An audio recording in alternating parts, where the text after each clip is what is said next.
31 দফার মধ্যে বাই নাও আপনারা শুনেছেন, দেখেছেন, আমরা একটি কার্ড ইন্ট্রোডিউস করতে চাই, যেটার নাম আমরা দিয়েছি ফ্যামিলি কার্ড। বাই নাও আপনারা শুনেছেন।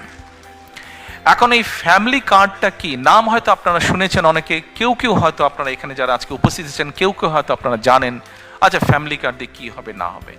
এই ফ্যামিলি কার্ডটা কেন ইন্ট্রোডিউস করতে চাই, কি এটার লক্ষ্য উদ্দেশ্য সংক্ষেপে আপনাদের সামনে আমি তুলে ধরতে চাই, এবং আপনাদের কাছে যেটা তুলে ধরবো, আপনাদের প্রতি আমার অনুরোধ থাকবে আপনারা এই কথাগুলো আরো মানুষের কাছে পৌঁছে দিবেন। আসুন এবার ফ্যামিলি কার্ডটি কি আমরা সংক্ষেপে বিবেচনা করি, দেখি। এটি আমরা যে ব্যাংক কার্ড ব্যবহার করি, এটি ব্যাংক কার্ডের মতন একটি কার্ড। এখন এই কার্ডটি আমরা কাকে দেব? এই কার্ডটি আমরা দেব বাংলাদেশে এই মুহূর্তে অ্যাভেলেবল যত ডাটা আছে, সেই ডাটার ভিত্তিতে আমরা দেখেছি বাংলাদেশে 4 কোটি পরিবার আছে। সেটি আমার পরিবার, আপনার পরিবার, একজন কৃষকের পরিবার, একজন ইমামের মসজিদের ইমাম সাহেবের পরিবার, একজন প্রাইমারি স্কুল শিক্ষকের পরিবার, একজন ক্ষুদ্র মুদির দোকানদার, একজন রিক্সা চালক, ভ্যান চালক, যেভাবেই আপনি ধরেন বাংলাদেশে 4 কোটি পরিবার আছে। আমরা প্রথমে এই কার্ডটি দেওয়া শুরু করব গ্রাম থেকে, যারা মোর ডিজার্ভ করে। আচ্ছা, এই কার্ডটি আমরা দিব পরিবারের যে গৃহিণী, পরিবারের যে কর্ত্রী বা হাউস ওয়াইফ, আমরা তাকে এই কার্ডটি দেব। আচ্ছা, আস্তে তালি পরে তালিয়া পরে কার্ডটি আমরা তাকে দেব। দেখুন, দেশনেত্রী বেগম খালেদা জিয়া দেশের অর্ধেক যে নারী সমাজ, তাদেরকে উনি শিক্ষার আলো পৌঁছে দিতে চেয়েছিলেন। বহুলাংশে আলহামদুলিল্লাহ আমরা সফল হয়েছি। আজকে যদি আমরা স্কুল কলেজগুলো দেখি, আমরা দেখি যে ক্ষেত্র বিশেষে ছেলেদের থেকে মেয়েদের এনরোলমেন্ট অনেক বেশি। শিক্ষা দীক্ষায় বিভিন্ন জায়গায় মেয়েরা অনেক এগিয়ে গিয়েছে। নেপোলিয়ন বলেছিল, আমাকে শিক্ষিত মা দাও, আমি তোমাদেরকে শিক্ষিত জাতি দেব। প্রিয় ভাই বোনেরা, এই কার্ডটি ইনিশিয়ালি আমরা ধীরে ধীরে 4 কোটি পরিবারের, আমাদের প্ল্যান অনুযায়ী 4 কোটি পরিবারকে দেব। বাট এই 4 কোটি পরিবারের মধ্যে আমিও আছি, আমার স্ত্রী ডক্টর জুবাইদাও আছেন। কিন্তু ডক্টর জুবাইদা এই কার্ডটি নেবেন না। কেন?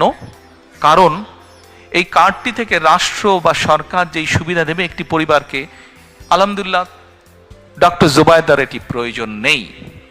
এখানে আপনারা যারা আছেন, আপনাদের এখানে আমাদের বহু বোন উপস্থিত আছেন, তাদের কারোরই অর্থনৈতিক অবস্থা এমন না যে সেই কার্ডটি প্রয়োজন।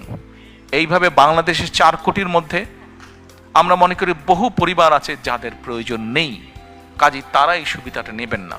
তার ফলে যেটা হবে, আমরা যারা সঠিক মানুষ, এটি কিন্তু আমরা জেনারেল রাখছি, আর কার্ডটা ইউনিভার্সাল রাখছি।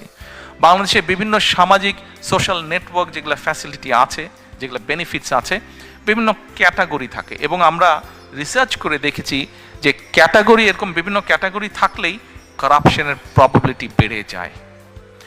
কারাপশনের প্রবাবিলিটি বেড়ে যায়, পলিটিক্যাল ইনফ্লুয়েন্স হয়, তখন ওইখানে কারাপশন তৈরি হয়। সেজন্য বিষয়টাকে আমরা জেনারেল রাখছি। আচ্ছা, এই কার্ডটি আমরা মহিলাদেরকে দেব। আমরা এর মধ্যে কতগুলো 10টা স্পট, সরকারের কিছু নিয়ম আছে, আপনি হুট করেই চালু করতে পারবেন না, পাইলট প্রজেক্ট করতে হয় সরকারকে। এই কার্ডটির মধ্যে আমরা 2টো উপায় রেখেছি। 2 থেকে 2,500 টাকা পর্যন্ত আমরা কিছু মহিলা বা পরিবারকে বা হাউসওয়াইফকে আমরা দেব, আর 2,500 টাকার সম পরিমাণ খাদ্য সহায়তা আমরা দেব। পাইলট প্রজেক্টের মাধ্যমে আমরা দেখব যে 3 থেকে 6 মাস যে কোন পরিবারগুলোর কতটুকু উন্নতি হচ্ছে, কিভাবে পরিবর্তন হচ্ছে। যেটা বেটার হবে, যদি ক্যাশে বেটার হয় আমরা ক্যাশ দেব, যে যদি খাদ্য সহায়তা দিয়ে বেটার হয় তাহলে আমরা খাদ্য সহায়তা দেব। আপনারা হয়তো কেউ জিজ্ঞেস করতে পারেন যে ভাই, দলের লোকজন দিয়ে করলেন, তাদের রিসার্চ আর কতটুকু কারেক্ট হবে? এখানেই ভুল। শুধুমাত্র দলের লোক দিয়ে আমরা রিসার্চ করিনি।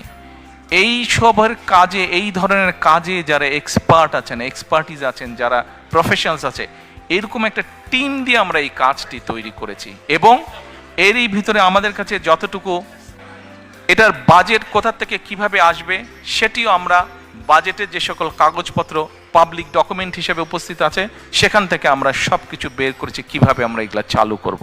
কাজে ওই প্রাইমারি কাজগুলো আমরা শেষ করেছি।